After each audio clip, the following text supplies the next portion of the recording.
Hi, I'm Joe. I'm Joe's mom. We're Eastside Vibes.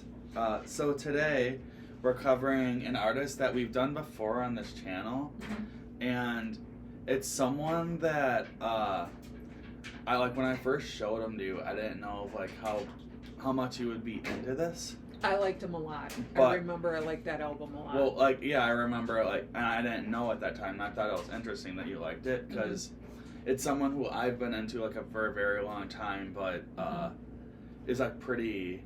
I wouldn't maybe avant-garde is probably a good word for it, but also just kind of outside of the mainstream as far as hip hop goes, and that's Danny Brown, and. So like I said, I've been into Danny Brown for a very long time, since I was in high school probably. I feel like, honestly, it's someone where I can say I was onto him before he really became that popular. Wow. And I remember, I can actually remember how I kind of discovered him, because back in the day, Vice and or I think they still have their music section. I think they're still called Noisy. Okay. But back in the day, Noisy, which was through Vice, used to make YouTube videos about up and coming artists. Okay.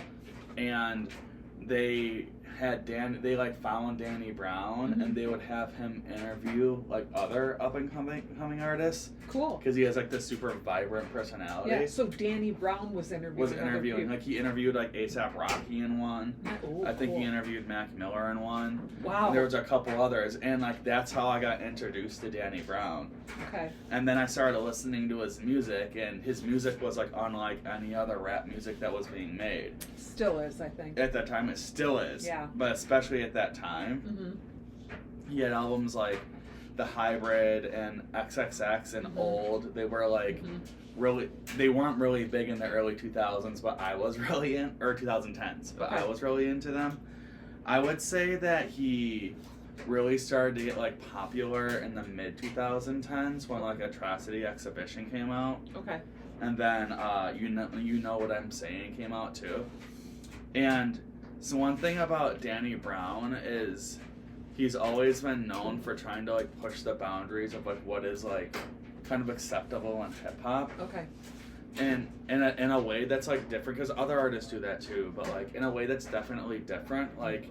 It's supposed to, I'm not necessarily supposed to say it's supposed to be abrasive, but it's supposed to be a shock to the system, and it's always been that way. Yeah, it's like shock rap.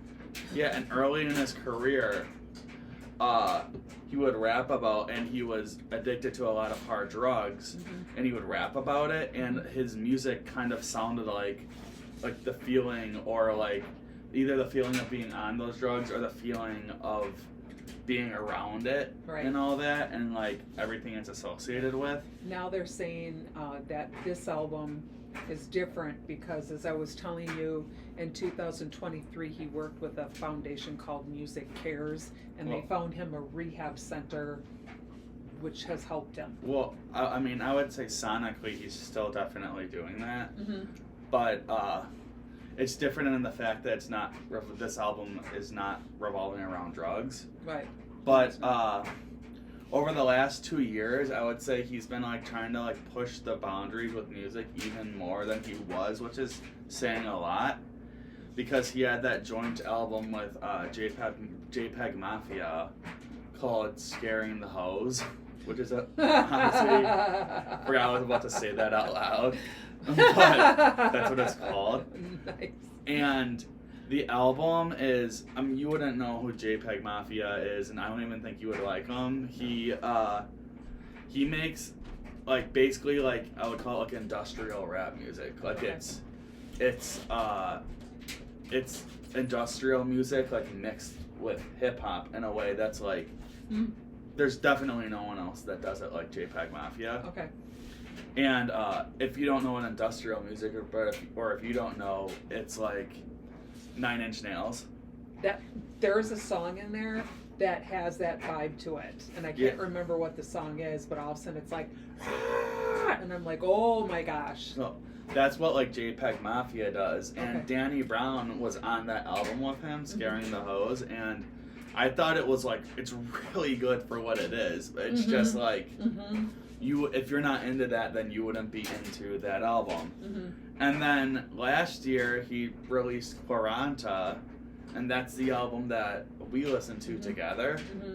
And that's the one where I didn't know if you would like that. One thing about Danny Brown is, regardless of like how you feel about the way it sounds, he's one of those people that like really, really puts his all emotionally into his music, and it's always been that way. And I always really respected him for that, because like even if like I said, the sound's not exactly for you, like you can tell that this guy is really like on it, or trying to be really honest with himself, and I think that's cool. And so we just released an album called Stardust, and when that came out, I was like, hey, like new Danny Brown, let's check it out. And because I know that you liked him, but I listened to the first single. Actually, there was 2 singles that came out before it, but one of the singles isn't on the album. Okay. It was just like promo, I guess. Okay. But when that first single came out, it has Fred again in it, who's like a popular house DJ. I was like, this is not what I expected at all. No. Oh my gosh. Well, I love Danny Brown, but all of a sudden I'm listening. I'm like, what am I listening to? Well, you don't even know the song that I'm talking about. The Fred Again one. The what? The Fred Again one. I'm blanking on what it's called. But the single that came out before this album. Right. I'm just saying the whole album to me is like not what I expected from when I listened to him before. Well, I knew it was gonna be like something like this, because it's Danny Brown always does this, but I didn't know what direction it would go in, and he had never really gone in like the electronic music direction in this way. He has, and you haven't listened to his old stuff, so you wouldn't even know. He was doing similar stuff back in the day, but I feel like he really dove into it more than ever on this album. And I think one thing that's interesting is, I think a big reason why Stardust sounds the way it does is because Danny Brown had always said how he always really wanted to work with the artist Sophie, who, if you don't know who Sophie is, they were a hyperpop producer who was really known, like, I don't know if you've like heard that people say that Chappell Roan was your favorite artist, like before she got famous. Okay. That's how Sophie was for like pop artists. Okay. Where if you're like into like kind of like intense, like highly saturated pop music, you would have known who Sophie was. Okay. But casual listeners don't. And like artists who like stemmed from Sophie would have been like, a popular one is Charlie XCX. Like that was like, Charlie XCX was Sophie's like, they were like really close. They were really good friends. Okay. Cool. And a lot of the artists who were featured on this record, because Stardust has a feature on almost every single song. 10 collaborations. Almost every single one of those artists were either associated directly with Sophie, like they were like very good friends. Okay. I keep saying were because Sophie has passed away. So R.I.P. to Sophie. And that's the thing. Danny Brown always wanted to work with Sophie, but wasn't able to. So now he wanted to work with all of these artists who were connected. Yeah. A lot of them either, like I said, were friends with Sophie, or definitely were inspired by Sophie's music. Got it. I didn't know that. Like I don't know if like the song what's it called? The song Green Light with the Frost Children, for instance. I love that song. That's one of mine. I don't know if I don't think the Frost Children would have known Sophie because they're newer, but they definitely are inspired by Sophie. That's a great song. By the way, just a side note, actually I'll talk about it more later. But since you're going to talk about that song anyway. But yeah, so like I said, that's why this album sounds the way it does, because he was trying to push the boundaries in that way. He did push the boundaries. And weirdly, the only feature that isn't like that is Quadeca. Yeah. who's also a very weird hip hop artist and who would do stuff like that. I think Quadeca is actually very inspired by Danny Brown because he's Quadeca's younger. Yes, he is. But that's someone who like maybe because he had an album come out this year. Maybe we can check that out too because I bet you would like him. But he was the only artist that like doesn't do that like intense kind of music, and the only songs with Quadeca are the softest ones on the album, so I guess that makes sense. Yep. But yeah, like is there actually, before we get into it, is there anything else you would like to say? I feel like I covered. You covered it A all. lot of like what's going on with Danny Brown. Covered it all.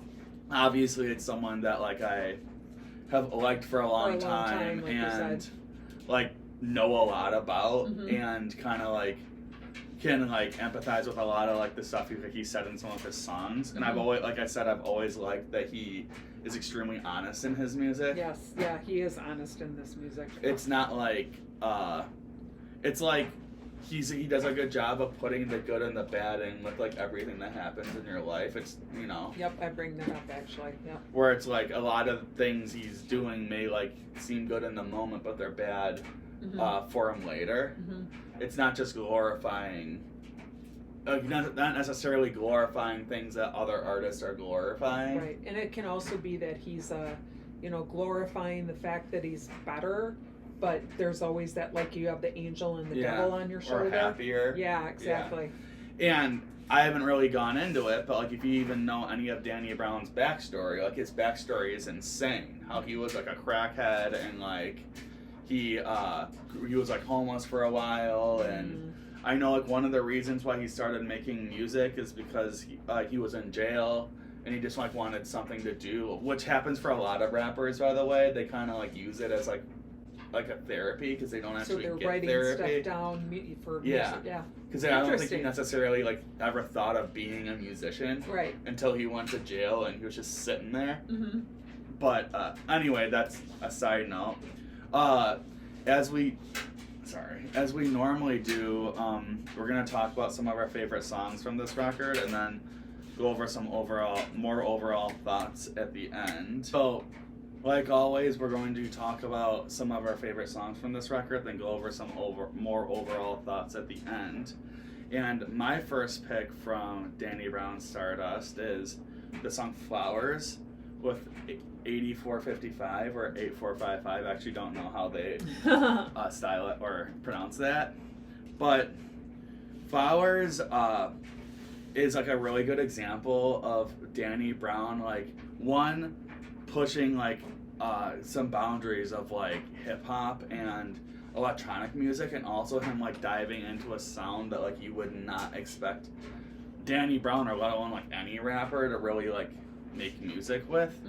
At this point, I said when I wrote about this song from my blog that it like immediately reminds me of like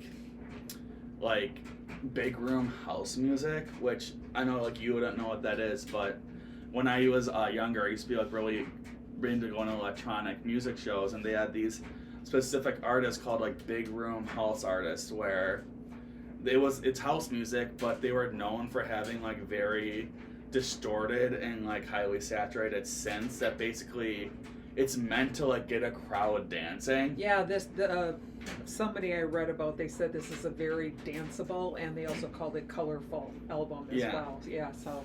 Well, in Flowers, like there's an artist in particular called Hardwell that like this reminds me a lot of. Okay. Where I'll go to his concerts, and it's like huge, like it's like the whole thing is like for you to be dancing, and it's not like soft house music. It's like pretty like intense house music. Okay.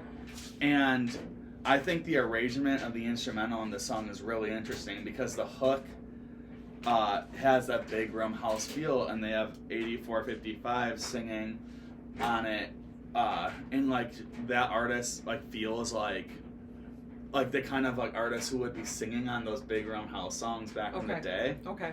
But when the verses hit on this one, the beat switches.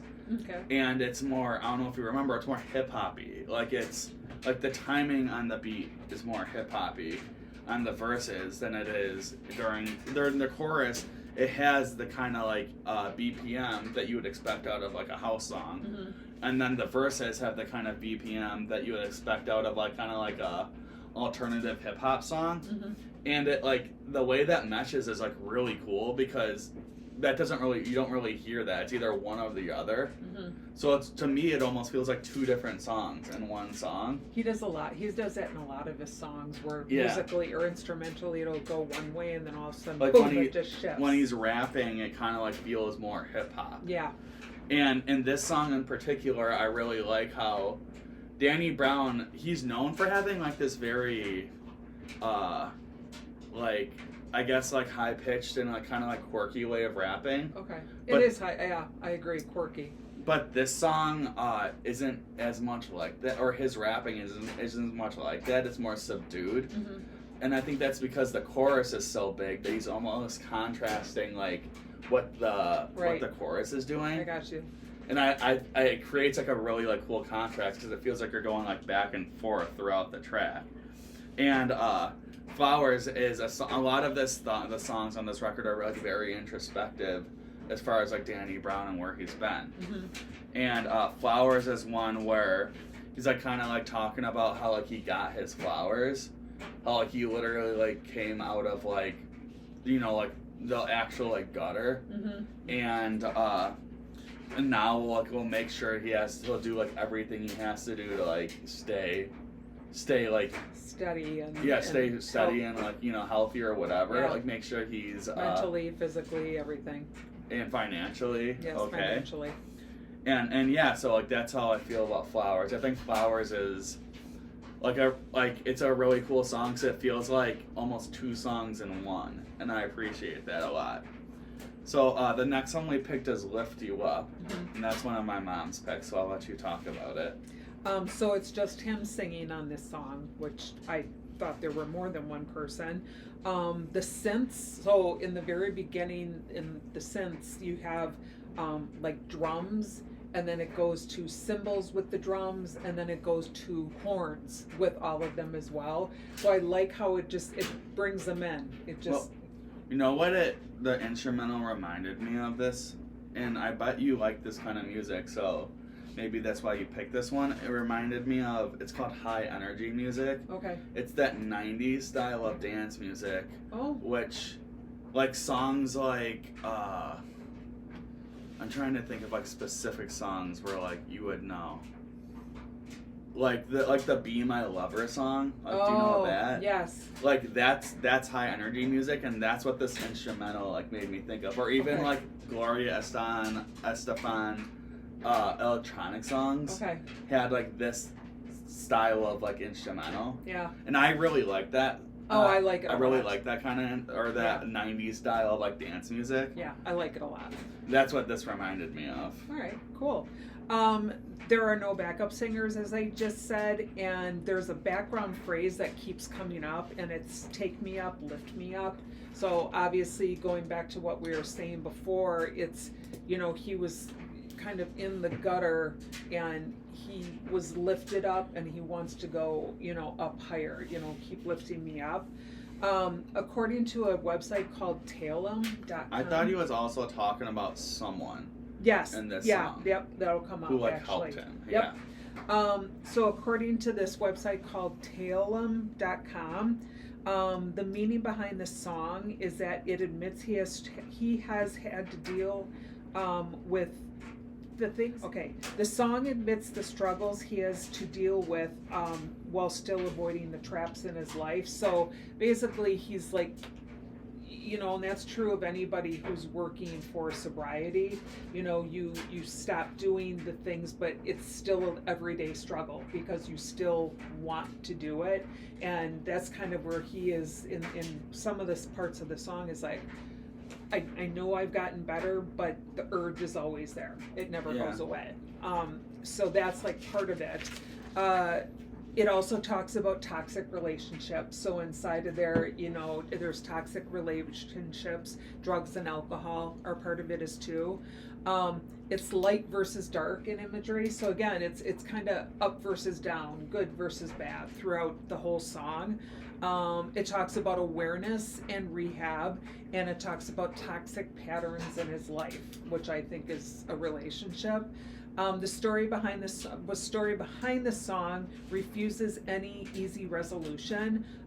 It's blaming yourself to self-examine yourself, and then it's acknowledging that satisfaction can exist side by side with flaws in your life. So you can be happy while still having flaws, which is a human thing in our world. Yeah. Okay, I mean, every person has that.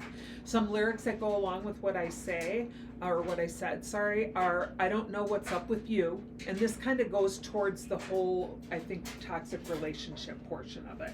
Yeah, that's why I felt it was talking about someone. I don't know what's up with you. One step forward, then back with you.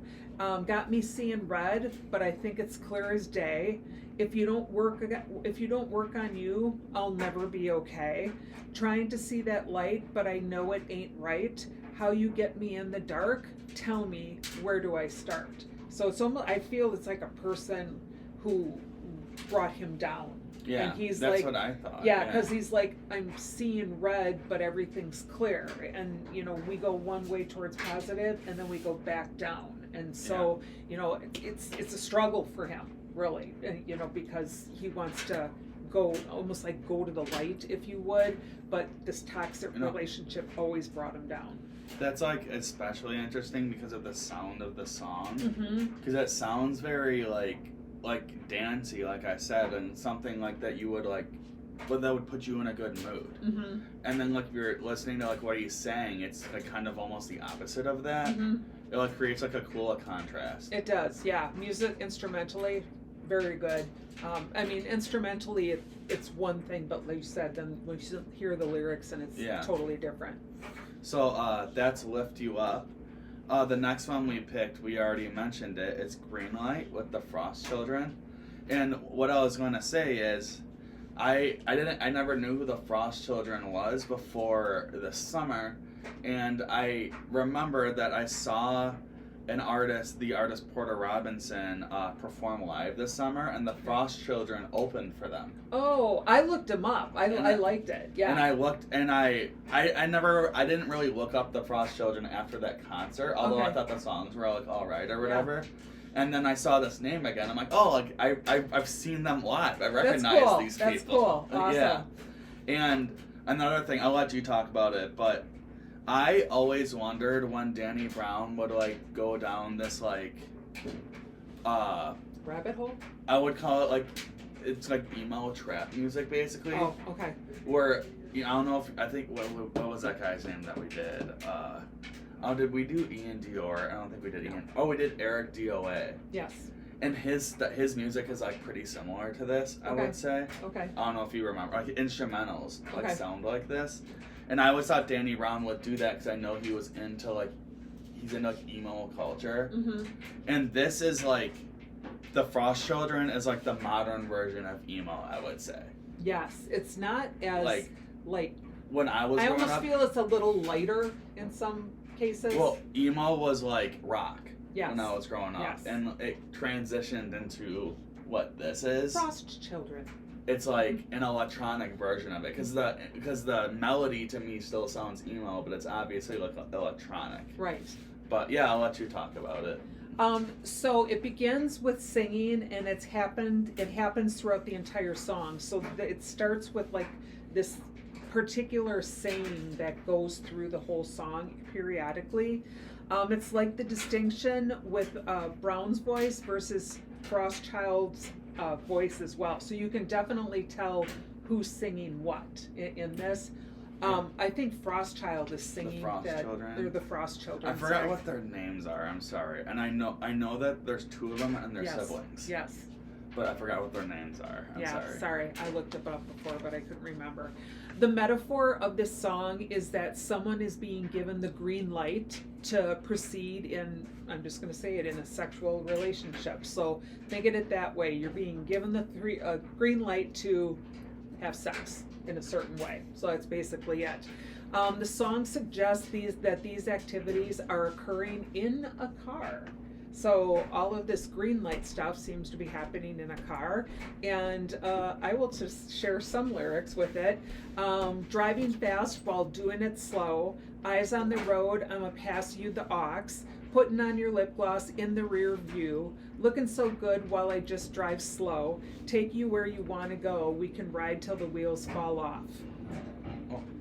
This is another song where I think that Danny Brown's like vocal style like contrasts like the artist or the feature very well. Yeah, but I really liked his voice in because in this one like he does have more of that high pitched like quirky sound, and it's like almost the exact opposite of what the Frost Children are doing. Right. And so it meshes really interestingly. Like it's almost like opposites, right? You know? And I mean, when I first like heard it, and obviously, you know, I love researching lyrics. I thought it was like he's being given the green light to proceed to happiness and you know all that stuff. And then as I researched, I'm like, oh, all right. I mean, you could tell by the lyrics that it was about. He's definitely talking about someone. Right. Well, then when I dove further into it, I was like, oh, all right. So you're being given the green light to whatever you want to. That's the green light, or that's Green Light with the Frost Children. The last song we picked, or the last song I picked, is All For You with Jane Remover. And I actually thought you were going to pick this one. One, because of it's a softer song, and two, because of the lyrics. Because I thought you would like really like or resonate with the lyrics of this song. And the reason I picked it is actually because of the lyrics, not necessarily because of the sound. Okay. Sonically, it's like I said, it's one of the softer songs. The song basically doesn't have a beat. It has some sort of drums in it, but they don't really like make up a beat, if that makes sense. They're almost like adding to like the rhythm of the melody. It's like hard to explain. There's not like an actual beat to this one. Okay. And the melody is made up by some like synths, but it's actually like almost mainly made up by the vocals from Jane Remover. Okay. That's like basically, if you like actually listen, like it's like the melody is basically distorted vocals. Because when I listened to it the first time, you can hear there's vocals in the background, but I'm wondering what's the Jane Remover feature, because I don't really like hear Jane Remover on the song. Okay. And I realized it's through the vocals that like make up the melody, which is actually like a really cool arrangement. Okay. That like you don't hear that often. You'll hear it in this kind of music. But like I said, the reason I picked this one was because of the lyrics and not necessarily because of the sound. Nice. Because lyrically, the song's called All For You, and it's Danny Brown singing to his fans. Oh. And that's nice. That's what I was gonna say. I don't know how you didn't pick that up. No, I didn't pick that up. Because I love it when artists do that. Like he's literally saying like that they saved his life, like pretty much. Yeah. He's like I do this like for the fans, because like if he hadn't become a famous rapper, there's a good chance he'd be dead. Yeah. Or in prison at least. And now he's like, I do everything for you, because you're the reason I'm able to do what I'm doing to even be alive. Right. And this is not the first song where Danny Brown did this. In fact, I'm pretty sure the last song on Quaranta also was a song like this, where he's singing directly to the fans. Yeah, I remember we talked about that, and I was like, that's really cool that he's thanking the fans. Yeah. You know, a lot of people don't, the majority of musicians don't do that. Yeah, I really appreciate this song for that reason.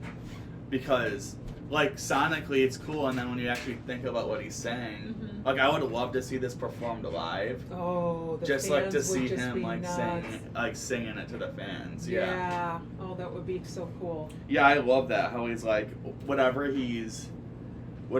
however better he is now than he was before, he kind of owes it to his career.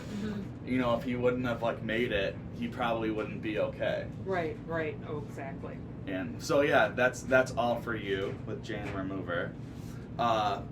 So I guess before I give my thoughts, I'll let you give your thoughts on this record. It was a lot different than I thought.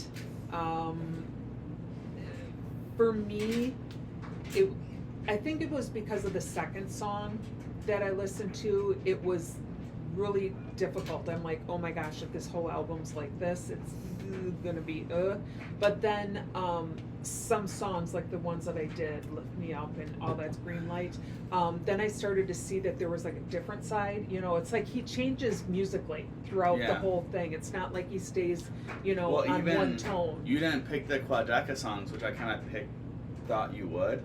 And those ones are like almost sound way different than the rest of the album. Yeah, they do. They're like soft, like hip hop songs. Yeah, I chose to go a totally different way, that's for sure. I like it, but I'll be honest and say I liked his other album better. And I just think sonically, that's why. The meaning behind this album is really strong. I think that's amazing, the meaning behind it.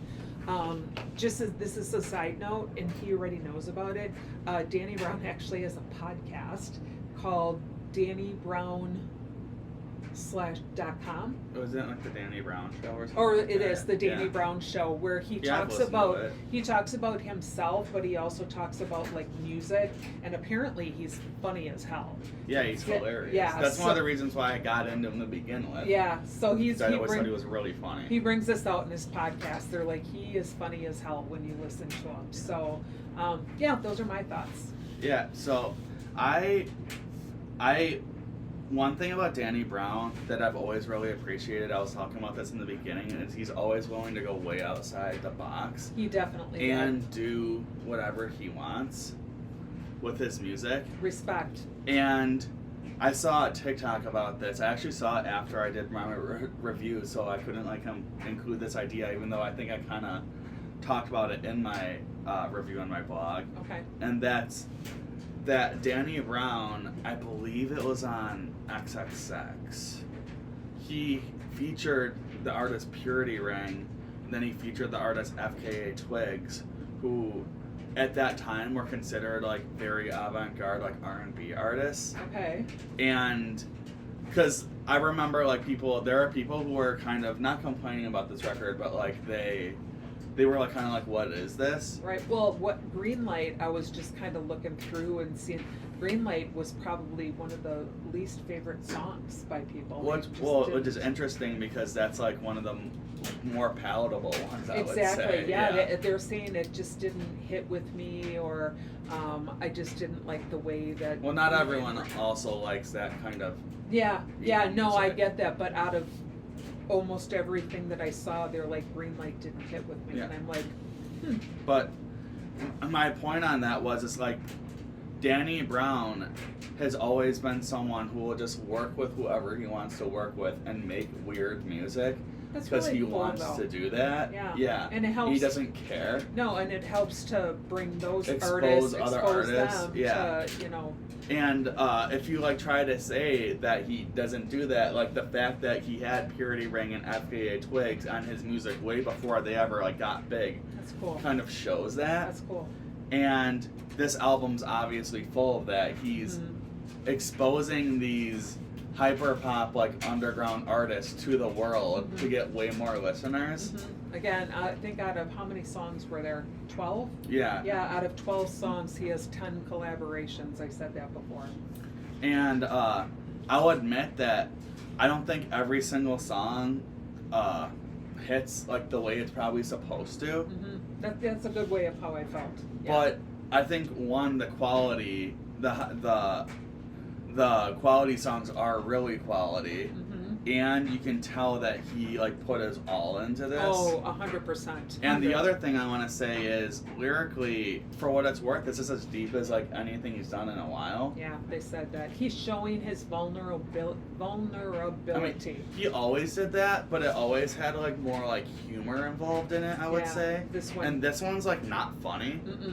And I mentioned Scaring the Hoes, that album, a lot of it's about like drug abuse and all that, but like it's a funny album. Mm-hmm. And like you're like listening, like this is like it's supposed to be a joke, and this isn't supposed to be a joke. No. This is definitely like very real, Mm-hmm. and I respect that a lot. So that's how I feel, or I guess that's how we feel about Danny Brown's Mm-hmm. Stardust. So I'm Joe, I'm Joe's mom. and we're Eastside Vibes. Thanks for watching. Bye.